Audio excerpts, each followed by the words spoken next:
Welcome. So here we are in the month of August, and I hope you are relaxing and doing fun things and enjoying the beauty of summer. um, Hopefully you're not dying of heat in one of the many overheated parts of the country right now. I want to come in and give you a short and sweet episode about something practical, something that you can do while you have just 15 minutes, okay? So this is one of my very favorite tools that is available at the IRS website, and it is the Paycheck Checkup. So what this is basically, if you have a day job, right? If you are an employee, and so I say this, I know, of course, most of you are self-employed. That's who I'm generally talking to. But a lot of times when you're self-employed, you are still married, filing jointly with someone who's an employee, or you yourself may have both 1099 income and W-2 income. In other words, freelance income and employee income at the same time. And so I want you to take a moment at this time of year, because we're just past the halfway point of the year. So there are still a substantial number of months left for you to make an adjustment of your withholding on your paycheck so that you can have the right amount or a more appropriate amount of your taxes withheld throughout the year with every paycheck.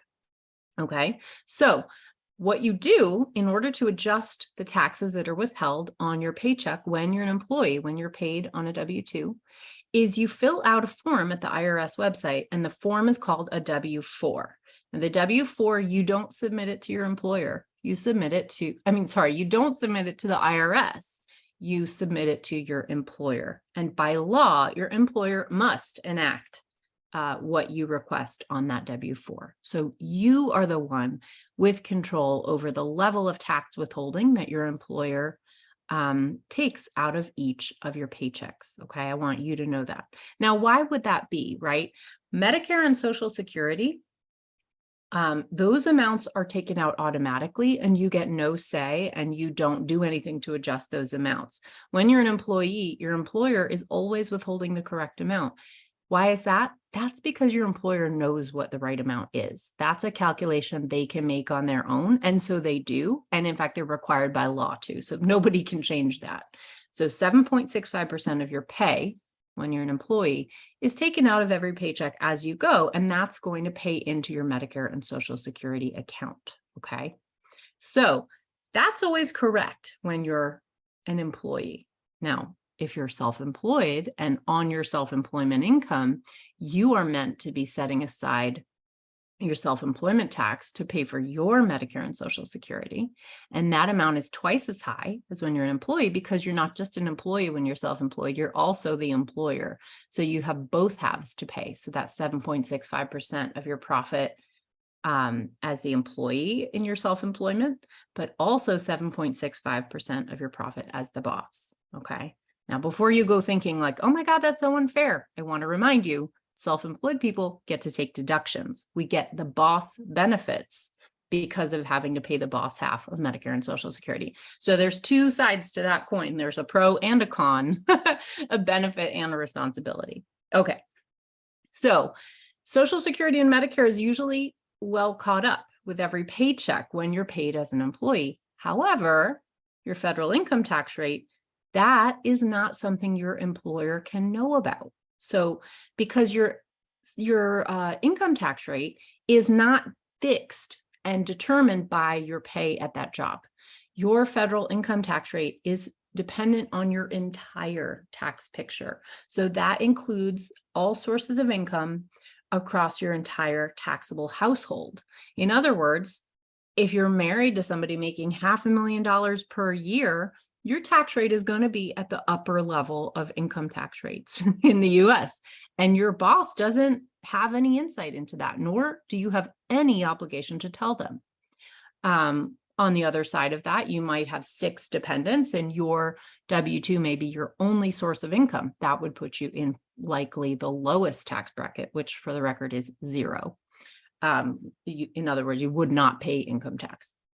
So this all depends, right? How many different sources of income you have, how much income that is.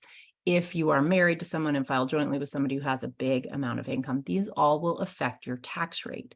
So the reason that I want to walk you through doing a paycheck checkup is because a lot of times things happen in the middle of the year and you forget like, oh, I bought a house, I should file a new W-4. I got married, I should file a new W-4. I got divorced, I should file a new W-4. When you have a big change in life circumstance, you should adjust your tax withholding. Most of us, when we buy a new house or get married, we're thinking about a lot of other stuff, right? So I just want to be that little voice to be like, hey, take 15 minutes and change your withholding. Because what you don't want to have happen is for you to keep your withholding where it was before, go through some big change in circumstance, and then have radically the wrong amount of taxes withheld and suddenly get hit with a big old tax bill you didn't realize was coming. That's what pain I'm trying to avoid for you, okay? So this episode today is about how you can take 15 minutes out of your life, go do a paycheck checkup on the IRS website, and file a new W-4 with your employer to adjust your level of withholding so it's accurate or roughly accurate for the year. In other words, what you're going to do now is take 15 minutes now to prevent a whole bunch of pain on tax day. Okay. All right. So here's how we're going to do it. I'm going to put a link in today's show notes to the Paycheck Checkup site on the IRS website. It's really simple. You just need some basic information in front of you.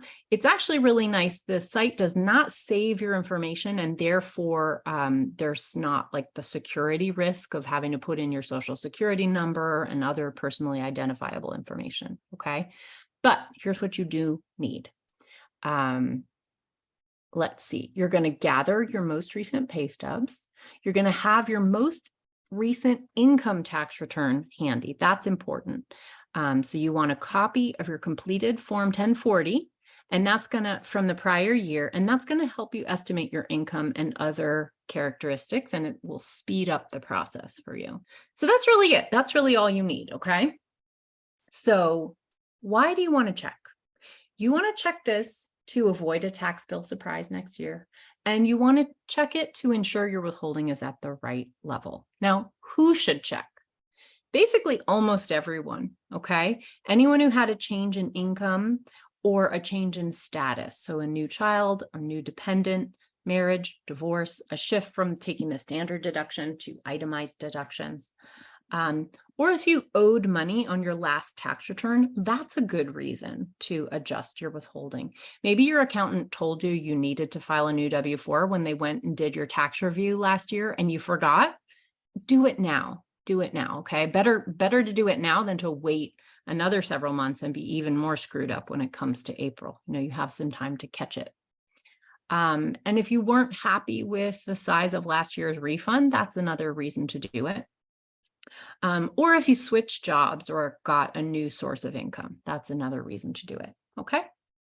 All right. So basically you're just going to go to this website and you're going to using the information that the IRS prompts you from last year's tax return and from current pay stubs that you have. You're going to go through the dialogue. It just will take you about 15 minutes and you're just going to go through and you're going to answer those questions.